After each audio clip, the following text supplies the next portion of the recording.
ప్రభువు నామమున అందరికీ వందనాలు. దేవుని వాక్యం నుంచి ఈరోజు ఒక చిన్న అంశాన్ని మనము నేర్చుకుందాము. ప్రభు అయిన యేసుక్రీస్తు కొండ మీద ప్రసంగములో మనం 4వ అంశాన్ని మనము నేర్చుకుందాం ఈరోజు. ఒకసారి మత్తయి రాసిన సువార్త 5వ అధ్యాయము 5వ వచనాన్ని మనం కనుక జ్ఞాపకం చేసుకుంటే, సాత్వికులు ధన్యులు, వారు భూలోకాన్ని స్వతంత్రించుకుంటారు అన్నట్టు. ఇక్కడ అంటే సాత్వికంగా ఎవరైతే ఉంటారో వాళ్ళు భూలోకాన్ని స్వతంత్రించుకుంటారు. చూద్దాం ఒకసారి భూలోకాన్ని ఏ విధంగా స్వతంత్రించుకుంటారు. భూలోకం అంటే భూమినే, లేకుంటే భూమి మీద ఉన్నటువంటి ఆస్తులను కొలగొట్టడమా? కదా, ప్రపంచంలో ఇతనే ధనవంతుడు, ఇతని దగ్గర ఉన్న సంపద ఎవరి దగ్గర లేదు, ప్రపంచాన్ని శాసిస్తాడు చూడనేటట్లా ఇదే కాదు.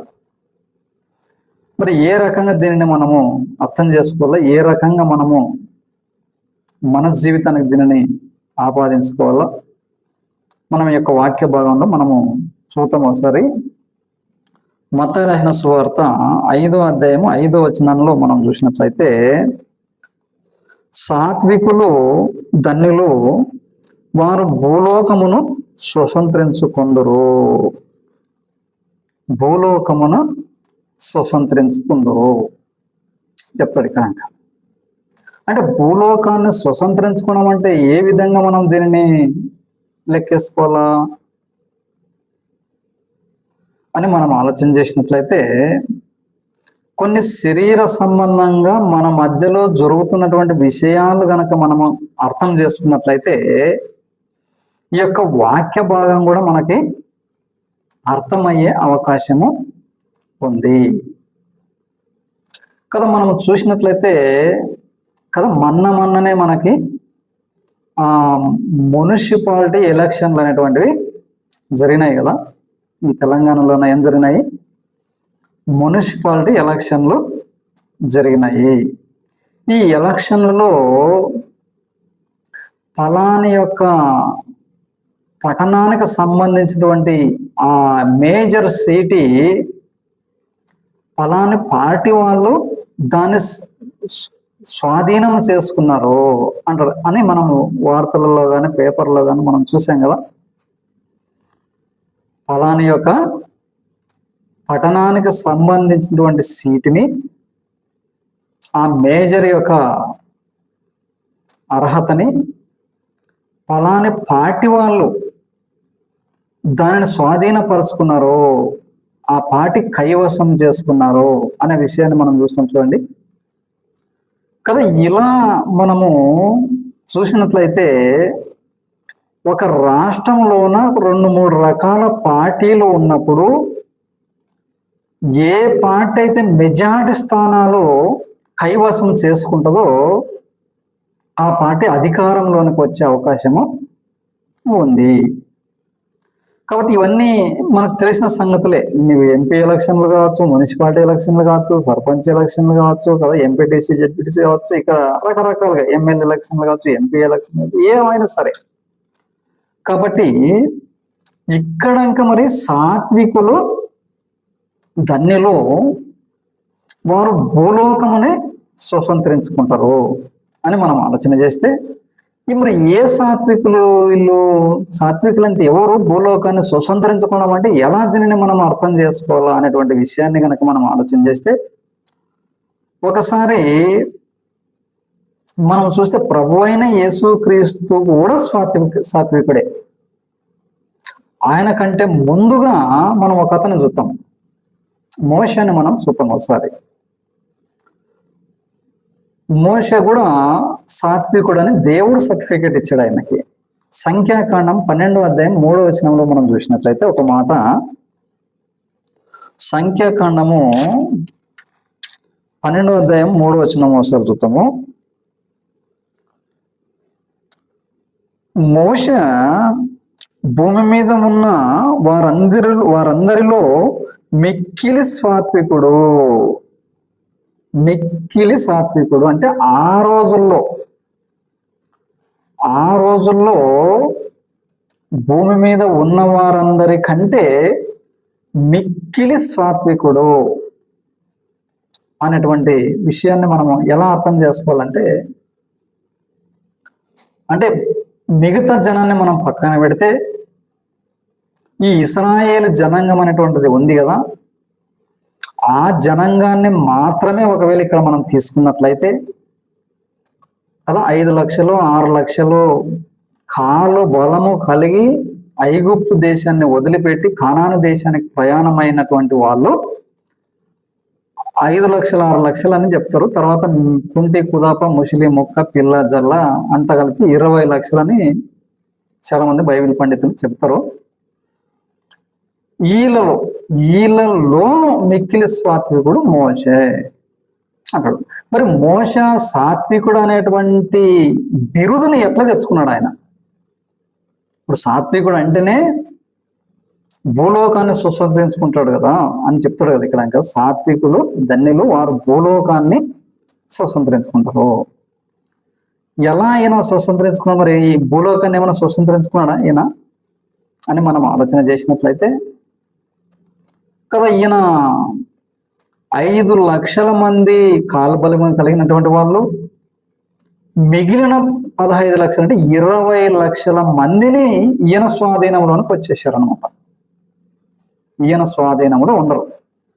ఈయన ఇలా నడవండి అంటే అలా నడవాల కదా, ఆగండి అంటే ఆగాల, ఇక్కడ మనము ఇక్కడే కొన్ని దినాలు మనం ఉండాలంటే ఉండాలా.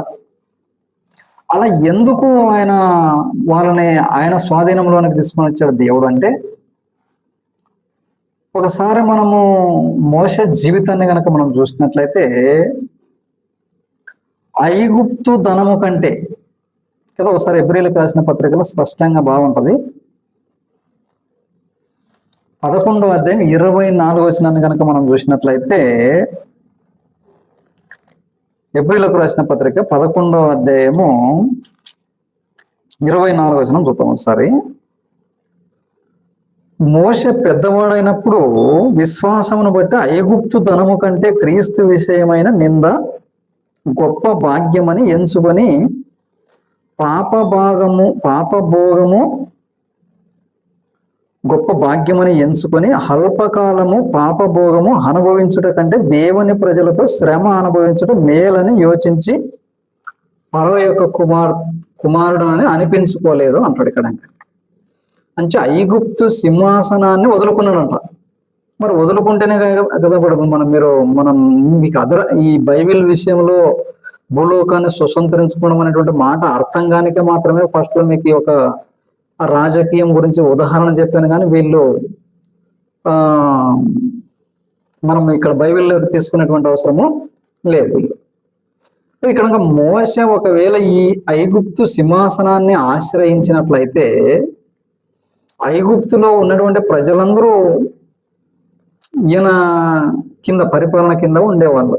అలా కాకుండా ఆ సింహాసనము పాపభోగము అల్పకాలము అంటే కొద్ది కాలం ఉంటుంది, అది శాశ్వత కాలం ఉండేది ఏమిటిది అంటే ఈ రోజుకి ఆయన ఎప్పుడో పరిపాలన చేసి చనిపోయినాడు. ఈ రోజు మనం ఆయన చదువుకుంటాం అంటే ఆయన పరిపాలన ఎంత విచిత్రం చూడండి కదా, ఎంత విచిత్రం.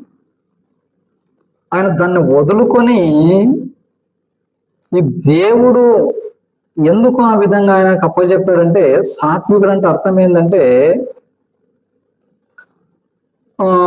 మనము మనకు ఉన్నటువంటి సమస్య, మనకు ఉన్నటువంటి పరిస్థితులను బట్టి కొంతమందికి బాధ కలగచ్చు, కొన్ని ఈ వద్ద అనేటువంటి పరిస్థితులు ఉన్నప్పుడు కూడా దానిని సహించుకుంటూ ముందుకు వెళ్ళడము కదా.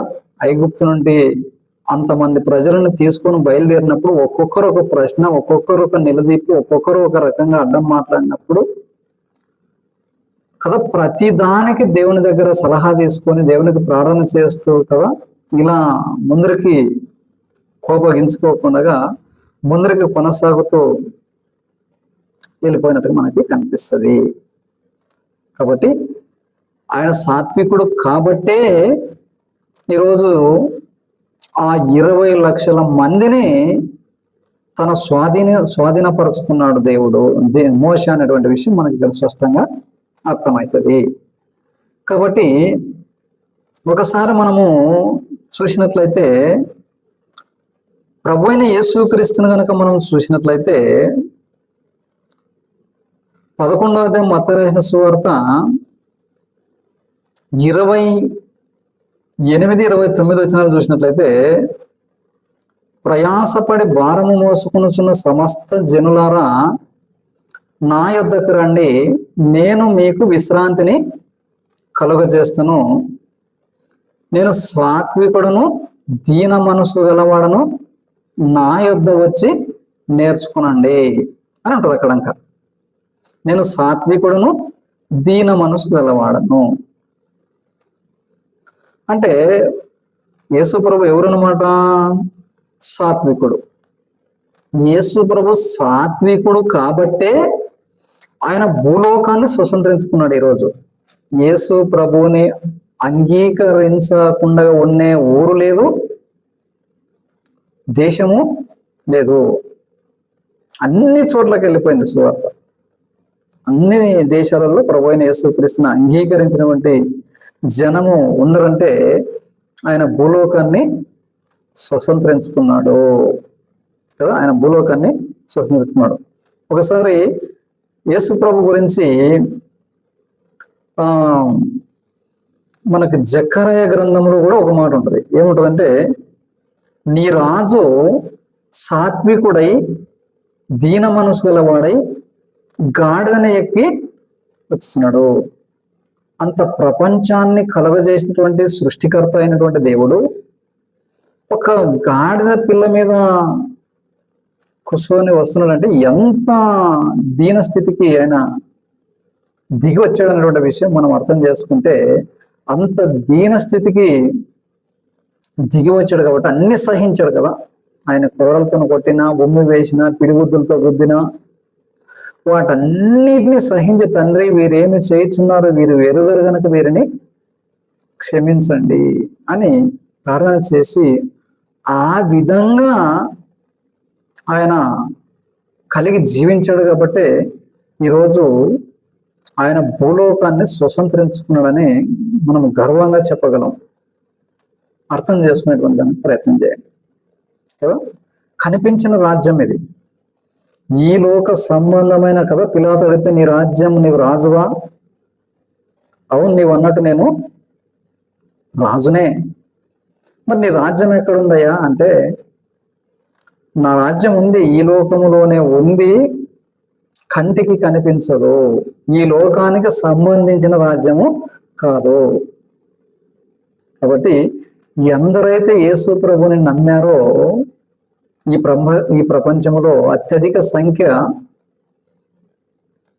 యేసు ప్రభుని నమ్మినటువంటి సంఖ్యనే ఎక్కువ ఉంది. కాబట్టి ప్రభు అయిన యేసుక్రీస్తు ఈ భూలోకాన్ని స్వతంత్రించుకున్నాడు. మరి కాబట్టి ఒక మోషే నమ్మకంగా ఉన్నాడు కాబట్టి, నా ఇల్లంతటిలో నమ్మకమైనటువంటి వాడు, సాత్వికుడు, మిక్కిలి సాత్వికుడు. ఎప్పుడైతే ఆ సాత్వికం అనే మనసు మోసలో ఉన్నప్పుడు ఆయనకి ఒక 20 లక్షల మందిని దేవుడు అప్పగించాడు. దేవుడు అంత ఉగ్రతను భరించాడు కాబట్టి భూలోకాన్ని శాసించాడు యేసు ప్రభు. ఈరోజు నీవు నేను ప్రభువును ధరించిన మనము ఎంతమందిని స్వాధీనం చేసుకున్నాం? మనము సంఘం ఎంతమందిని మాట వింటారో, ఎంతమందిని మనం స్వాధీనం చేసుకున్నాము కదా. ఒక్కడైనా ఉన్నాడా? లేడు. అంటే మరి మనం సాత్వికంగా లేమా? దీన మనసు మనలో లేదా?